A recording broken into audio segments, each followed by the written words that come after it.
اعوذ باللہ من الشیطان الرجیم بسم اللہ الرحمن الرحیم۔ پیارے بچوں، 10 دسمبر 2020 اردو کا فرسٹ ایئر کا لیکچر ہے، ٹھیک ہے۔ سر سید احمد خان مصنف ہیں۔ سبق کا عنوان ہے اپنی مدد آپ۔ عبارت جو بورڈ کے لحاظ سے اہم ہے وہ میرے ہاتھ میں شروع کہاں سے ہو رہی ہے؟ وہ شخص اصلی غلام ہے۔ اپنی ٹیکسٹ بک سے اس کو میچ کر لینا۔ وہ شخص اصلی غلام ہے جو بد اخلاقی، خود غرضی، جہالت اور شرارت کا متی اور اپنی خود غرضی کی غلامی میں مبتلا اور قومی ہمدردی سے بے پرواہ ہے۔ بیٹا یہ تو ایسے اقتباسات ہیں، ایسی عبارتیں ہیں، اگر پیپر کے لیے تیار نہ بھی کی جائیں، انسان اپنی ذات کے اوپر اس کا غور کرے نا تو انسان کی کتنی اصلاح ہوتی ہے، معاشرے میں کتنے اصلاحی درس دیا جا سکتا ہے۔ اس غور سے، اس توجہ سے آپ لوگوں نے اسے سننا ہے۔ وہ قومیں جو اس طرح دل میں غلام ہیں وہ بیرونی زوروں سے یعنی عمدہ گورنمنٹ یا عمدہ قومی انتظام سے آزاد نہیں ہو سکتی جب تک کہ غلامی کی یہ دلی حالت دور نہ ہو۔ اصل یہ ہے کہ جب تک انسان میں یہ خیال ہے کہ ہماری اصلاح و ترقی گورنمنٹ یا قوم کے عمدہ انتظام پر منحصر ہے، اس وقت تک کوئی مستقل اور برتاؤ میں آنے کے قابل نتیجہ اصلاح و ترقی کا قوم میں پیدا نہیں ہو سکتا۔ گو کیسی ہی عمدہ تبدیلیاں گورنمنٹ یا انتظام میں کی جائیں، وہ تبدیلیاں فانوس خیال سے زیادہ رتبہ نہیں رکھتی، جس میں طرح طرح کی تصویریں پھرتی ہوئی دکھائی دیتی ہیں مگر جب دیکھو تو کچھ بھی نہیں۔ یہ عبارت ہے، اس کی تشریح کی طرف بیٹا بڑھتے ہیں۔ تشریح طلب عبارت میں مصنف لکھتے ہیں کہ وہ شخص ہرگز حقیقی غلام نہیں جو کسی ظالم آقا کا زر خرید ہو یا کسی ظالم بادشاہ یا حکومت کی رعایا میں سے ہو، بلکہ اصلی غلام وہ ہے جو برے اخلاق کا مالک ہے۔ کون ہے اصلی غلام؟ جو برے اخلاق کا مالک ہے اور اپنی ذات اور اپنے مفادات کو اہمیت دیتا ہے، دوسروں کے دکھ درد سے لاپرواہ ہے، وہ قومی ہمدردی سے عاری ہے۔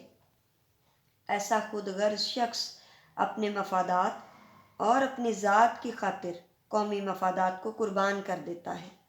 اس کے علاوہ جہالت اور شرارت کا متی بھی اصلی غلام قرار دیا جاتا ہے، کیونکہ جاہل بھی اپنے قول و فعل سے دوسروں کے لیے مصیبت کا باعث بنتا ہے۔ معاشرے میں ایسے لوگ بھی ہوتے ہیں جو اپنی شرارتوں کی بنا پر ایک دوسرے کو لڑانے میں ماہر ہوتے ہیں اور اپنی شرارت کی بنا پر معاشرے میں فتنہ پروری کا باعث بنتے ہیں۔ چنانچہ جن کا ذکر ہوا ہے اپنی خود غرضی کی غلامی میں مبتلا اور قومی ہمدردی اور مفادات سے بے پرواہ اصلی غلام کہلاتا ہے۔ پریم چند کا قول ہے، خود غرضی میں انسان پاگل ہو جاتا ہے۔ خود غرضی میں انسان پاگل ہو جاتا ہے۔ کسی شاعر نے کیا خوب کہا ہے، ابھی تک پاؤں سے چمٹی ہیں زنجیریں غلامی کی، ابھی تک پاؤں سے چمٹی ہیں زنجیریں غلامی کی، دن آ جاتا ہے آزادی کا، آزادی نہیں آتی۔ مصنف مزید لکھتے ہیں کہ جو اقوام دلی اور روحانی بیماریوں کا شکار ہوں وہ طاقت اور عمدہ قومی انتظام و انصرام سے آزاد نہیں ہو سکتی جب تک کہ داخلی طور پر تبدیلی نہ لے آئیں۔ روحانی بیماریوں کی شکار قوم کو خارجی اسباب کے ذریعے چھٹکارا دلانا ناممکن ہے، کیونکہ ان کا تعلق دل، ذہن اور روح سے ہوتا ہے۔ روحانی بیماریوں کا علاج روحانی اسباب سے ہوتا ہے۔ روح خود غیر مرئی اور غیر مادی شے ہے، اس لیے اس سے متعلقہ چیزیں بھی غیر مرئی اور نظر نہ آنے والی ہوتی ہیں۔ فرض کریں کوئی شخص جھوٹ بولنے والا ہے، کوئی شخص جھوٹ بولنے والا ہے، تو اس کے لیے کوئی ایسا پیمانہ یا میٹر ایجاد نہیں ہوا کہ بتا سکے کہ یہ شخص کتنا جھوٹا ہے۔ اسی طرح اگر کوئی شخص سست اور کاہل ہے تو اس کے لیے دنیائے طب میں کوئی دوا ایسی ایجاد نہیں ہوئی کہ اسے چست و چالاک اور ہوشیار بنا دے، یا جھوٹا شخص وہ دوا استعمال کر کے سچا بن جائے۔ روحانی اور داخلی بیماریوں کا علاج بھی داخلی طریقوں سے ہی ہوتا ہے۔ اگر انسان داخلی طور پر نیت کر لے کہ میں نے آئندہ جھوٹ نہیں بولنا، سستی اور کاہلی سے کام نہیں لینا، تو مسئلہ حل ہو جاتا ہے۔ اگر ٹھیک ہونے کی نیت ہی نہیں تو دنیا کے تمام اسباب ناکارہ ثابت ہو جاتے ہیں۔ اگر قوم کے تمام افراد میں خیال پیدا ہو جاتا ہے کہ ہمیں یہ دلی اور روحانی غلامی قبول نہیں ہے اور اس سے نجات اور چھٹکارا حاصل کرنا ہے، تو بہتر نتائج سامنے آتے ہیں۔ جب تک انسانوں میں یہ خیال ہے کہ ہماری اصلاح و ترقی کا دار و مدار حکومت یا اس کے عمدہ انتظام پر ہے، تو قوم میں کوئی بہتری نہیں آ سکتی۔ ایسے میں حکومت کے عمدہ سے عمدہ قوانین اور انتظام بھی ناکارہ ثابت ہوں گے۔ مصنف نے فانوس خیال کی ترکیب سے اپنی بات کو دلیل سے ثابت کیا ہے، دلیل سے پیش کیا ہے۔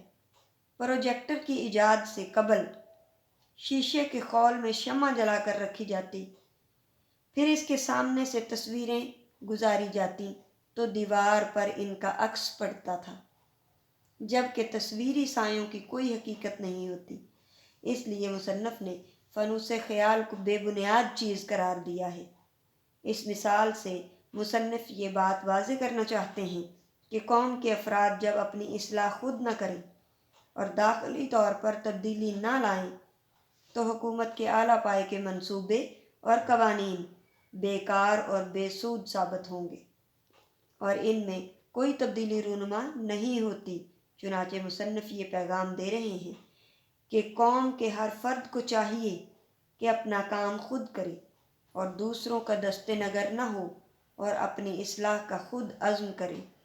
بقول شیکسپیئر، جو کام خود کر سکتے ہو اس کے لیے دوسروں سے درخواست مت کرو۔ جو کام خود کر سکتے ہو اس کے لیے دوسروں سے درخواست مت کرو۔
ان کے خیالات سے استفادہ کرتی رہیں۔ پھر مستقل مزاجی سے محنت کرنے والوں نے بھاری سامان اٹھانے کے لیے آلات وغیرہ ایجاد کر دیے، جس کی وجہ سے چیزیں ایک شہر سے دوسرے شہر میں آسانی سے پہنچائی جا سکتی ہیں۔ سڑکیں وغیرہ اس طرح کے دیگر تعمیراتی کام کے لیے جہاں مہینوں تک ہزاروں مزدور کام کرتے تھے، ان کی جگہ چند گھنٹوں میں کرینوں سے کام کر لیتے ہیں۔ مصنف مزید بتاتے ہیں کہ ان نسلوں میں ہر قسم کے پیشہ کرنے والے اور کاریگر شامل تھے، جنہوں نے مل جل کر کام کر کے بنی نوع انسان کی بھرپور خدمت کا کام سر انجام دیا۔ قائد اعظم کا فرمان ہے، جب تک کاریگروں کی پوری ہمدردی اور اشتراک عمل نہ ہو، مشین بھی صحیح کام نہیں کرتی۔ کیا کہا؟ جب تک کاریگروں کی پوری ہمدردی اور اشتراک عمل نہ ہو، مشین بھی صحیح کام نہیں کرتی۔ ان سابقہ یعنی گزری ہوئی نسلوں میں شعراء بھی تھے، جنہوں نے انسانی جذبات و احساسات کو الفاظ کا پیراہن عطا کیا۔ ان میں حکیم بھی تھے اور حکمت کی باتیں کرنے والے فلسفہ کے ماہر بھی تھے۔ ان میں ملک کا انتظام چلانے والے بھی تھے۔ چنانچہ اگلی نسلوں کے تمام افراد نے مل جل کر ایک دوسرے کے ساتھ تعاون کیا اور بھرپور جدوجہد اور کوشش سے موجودہ ترقی یافتہ حالت تک پہنچانے میں کامیاب ہوئے۔ اور یہ ترقی صرف اور صرف ایک نسل کی کوشش کا نتیجہ نہیں ہے بیٹے، یہ نسل در نسل جدوجہد اور کوششیں اس میں شامل ہیں۔ ایک نسل نے محنت کی، دوسری نسل نے اس میں اضافے کر کے اسے اعلیٰ درجے تک پہنچا دیا۔ ان عمدہ ہنرمندوں، تہذیب و شائستگی کی عمارت کے معمار اور کاریگروں کا کمال ہے کہ انہوں نے محنت اور علم و ہنر کے جو موتی بکھیرے ہوئے تھے اور بے ترتیب تھے، مسلسل محنت سے ان کو یکجا کر کے ترتیب پیدا کی، کیونکہ ترتیب کا نام حسن ہے اور بے ترتیبی کا نام بدصورتی ہے۔ وقت گزرنے کے ساتھ ساتھ ہمارے آباء و اجداد نے محنت اور ہوشیاری سے موجودہ نسل کو زرخیز اور قیمتی جائیداد کا مالک بنا دیا، اور یہ جائیدادیں ہمارے آباء و اجداد نے وراثت میں اس لیے نہیں دیں کہ ہم خزانے کے سانپ کی طرح ان پر بیٹھ جائیں اور صرف اس کی حفاظت کرتے رہیں، نہ خود فائدہ اٹھائیں اور نہ دوسروں کو استفادہ کرنے دیں، بلکہ اس لیے عطا کی گئیں کہ ہم بھرپور محنت کر کے اس میں اضافہ کریں۔